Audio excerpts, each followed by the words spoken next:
Daniel here for Tabletop for One. Please join me at the table as I teach and play through What Lies Beneath.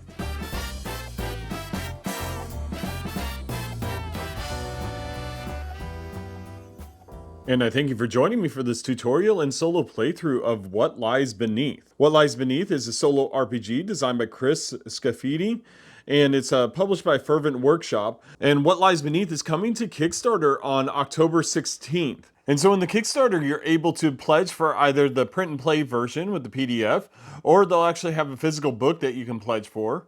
And on top of that, they're going to have another solo game called Dungeon Maker Deluxe. You may want to check that one out as well. So check out the links in my description if you want to follow that campaign. Now, Fervent Workshop has paid me to do this tutorial solo playthrough. And what I'm going to show you is an introduction to the RPG. We'll go through a few pages. I'm not going to spoil too much. It'll only spoil the first few encounters. But I want to explain the system and go through the different ways that you interact with the game. And so what you're going to need to do is print out one of the character sheets. I've laminated it here. You can just use a pencil if you'd like, but I wanted to laminate it, and I have a dry erase marker to use. And then you can use a tablet, or you can print out the PDF book.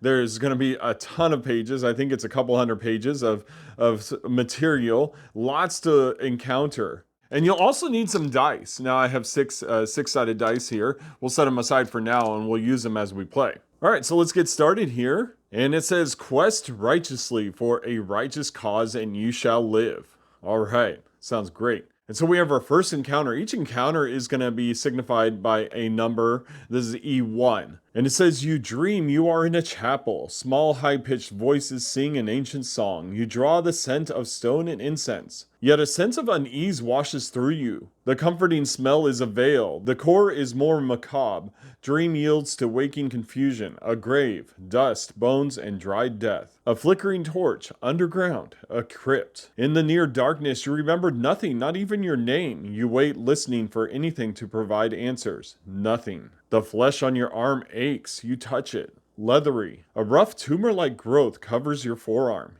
The weak torchlight sparkles from its surface as if from a wound. Yet it feels dry. The flesh around it throbs as if infiltrated by a stealthy, spreading infection. You catch a wisp of breeze, heavy with the stench of rot. You gag, yet a breeze suggests a way out. You take a torch, determined to get out of here alive. All right. So the overview of this game is you're playing the role of a hero who must escape a crypt, find a cure for this mysterious disease, and discover and defeat those who have caused your unfortunate situation. So all the gameplay instructions will be in the standard type font, and the story, the narrative parts, are all in italics. And so it says here, you are starting to remember your identity slowly. And so like I said, the book consists of a number of encounters, just like the one we just read. And each encounter is going to have different options that you can do. Some options will involve passing tests using the dice. Other options will involve using items that you might gain. And failing such tests can result in harm to you, which is the loss of vigor. Your vigor may increase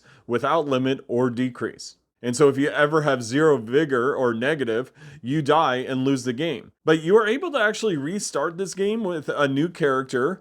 You lose everything from your old character except unspent experience points, which you may spend to upgrade your new character. And so it kind of has like this roguelike experience where the progression you make will inform on your next playthrough. And so your goal of this game is to find your way through this book to a page that states survival, or even better, victory. And so there are different paths to survival or victory, but many paths to death. So there we go. All right, so like I said, you need this character sheet, some dice, and a pencil and an eraser, or you can do the dry erase as I've done here. And the first thing you're going to do is you're going to roll 2 dice at your setup, because you're going to be choosing a class based off the die roll. Now, if there was doubles, you would re-roll one of those dice. And so I rolled a 1 and a 6 here, which corresponds to a bard or a wizard. And I think I'm going to play the wizard.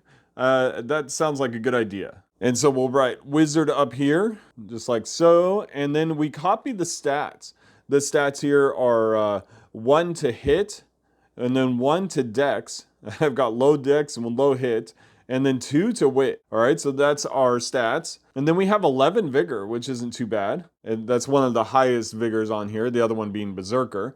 You leave XP and ENC empty, as well as the Karma and the Ward here. And then, of course, we don't have any items or anything to start with. Now, your hit and dex and wit are all going to be involved in 3 different types of tests, which we will go over during this playthrough.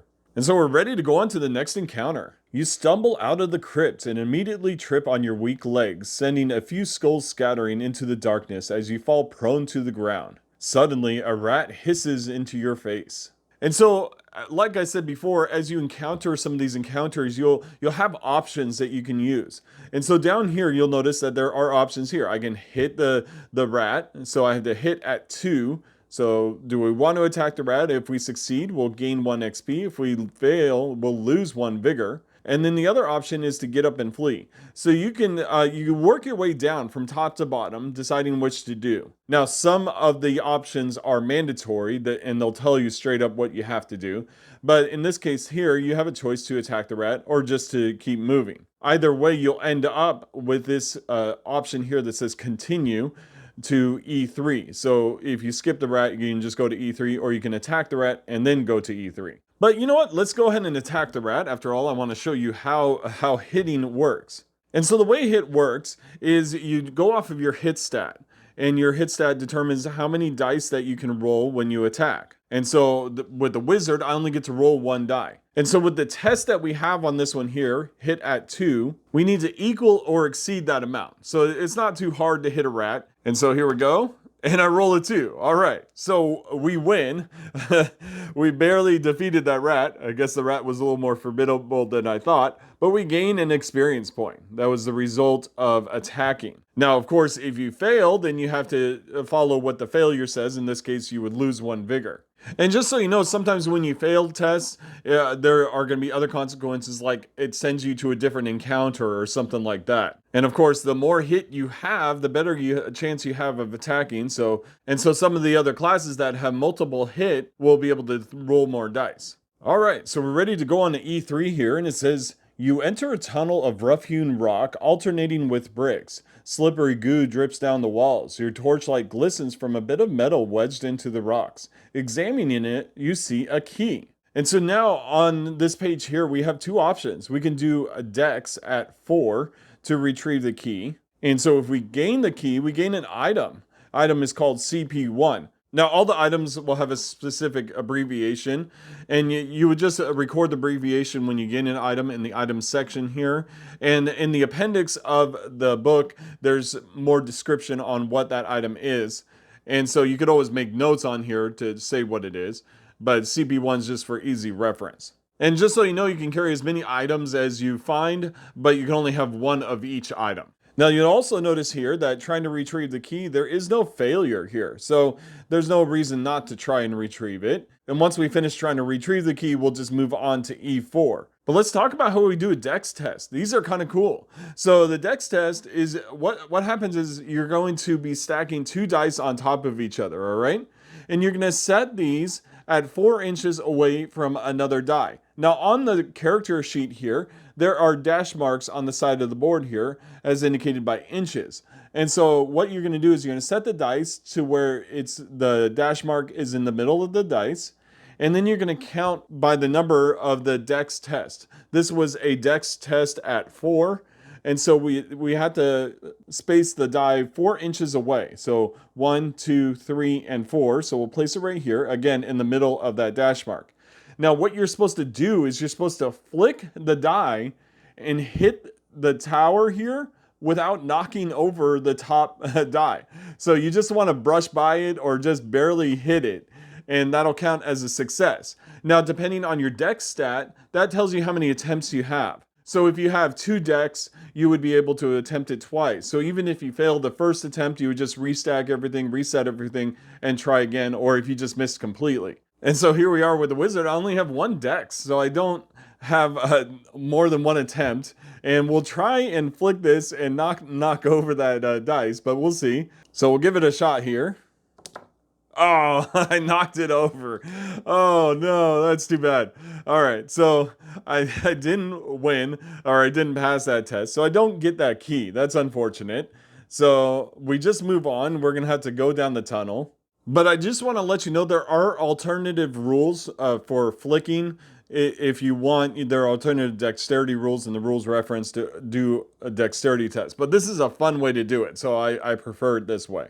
All right, so now we're at E4, and it says, as you creep through the tunnel, you observe a metal door built into the wall beside you. The door is half height, about as tall as wee folk, such as goblins who live in the mountains, or the gnomes who live in the forests of this magic world Teg. A massive bar crosses the door, sealed with a padlock the size of your fist, or to a wee folk, the size of 2 fists. And it says right here that if you're a druid or a wizard, which I'm a wizard, you also notice that you have a crystalline tooth in your pocket. So we gain item WTF1.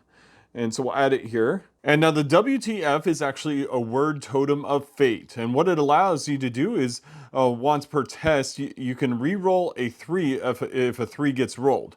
So I might be able to use that during the next test. We'll see. And so we look at our options here. It says that we can try and unlock the door if we have item CP1. You'll see item CP1 in the brackets here. And unfortunately, we don't have item CP1, so we can't try and unlock the door. So we just have to continue on to E5. That is really unfortunate. I would have liked to try that encounter, but as a wizard, I'm just not very good at my dexterity or unlocking things.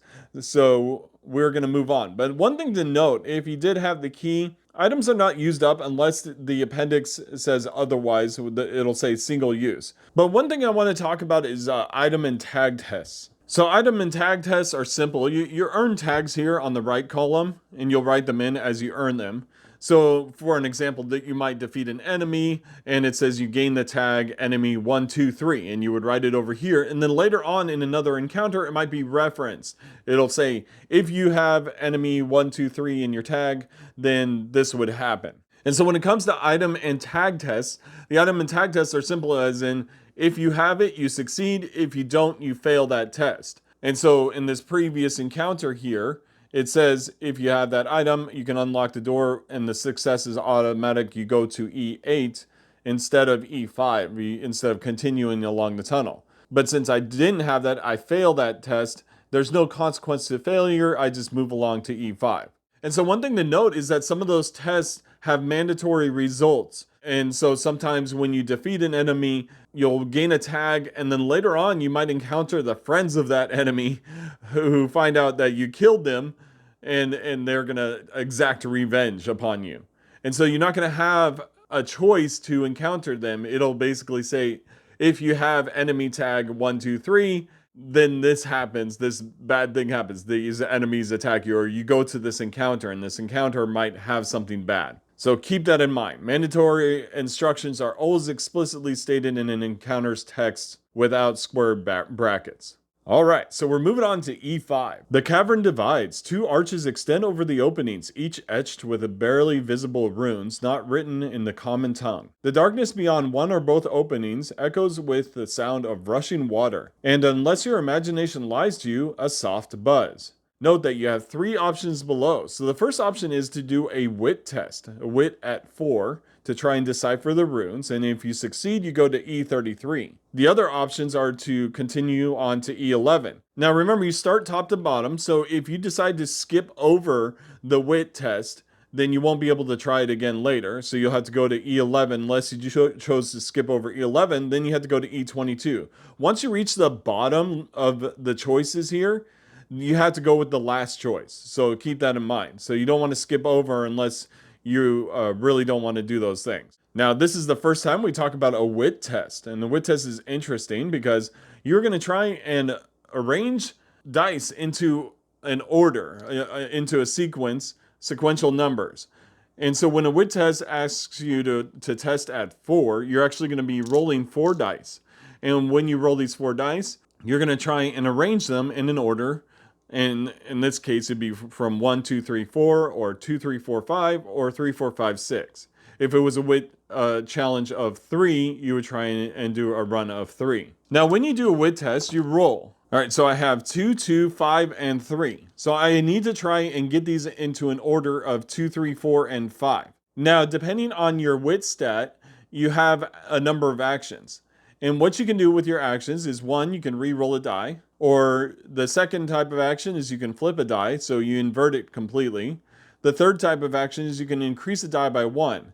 a 6 remains a 6, so it doesn't go from 6 to 1. So keep that in mind. All right, so with this roll here and my wit of 2, I have 2 actions. So the first thing I want to do is increase this die by 1 to a 3, and then I'll increase this one by 1 to a 4. So it worked out. And so now I have a 2, 3, 4, 5, and I've completed that test. Now, if I didn't, if I needed one more action, but my wit didn't allow for it, then I would fail that test. And so with this, I get to decipher the runes, and then I go to encounter number 33. And so at this point in the playthrough, I'm going to end it here because I don't want to spoil any more. So there's a lot to look forward to if you decide to back this game and dive into what lies beneath. And so once again, this was a tutorial, a solo playthrough preview of What Lies Beneath by Fervent Workshop. I'll have links in my description if you want to follow their campaign or check out the publisher's site. Again, bear in mind that this is a sponsored video by the publisher. Please also let me know in the comments below what you think of this game, and feel free to ask me any questions. Please also like and subscribe to this channel if you like the content you see here, and I thank you very much for joining me on Tabletop for One. Have a great night.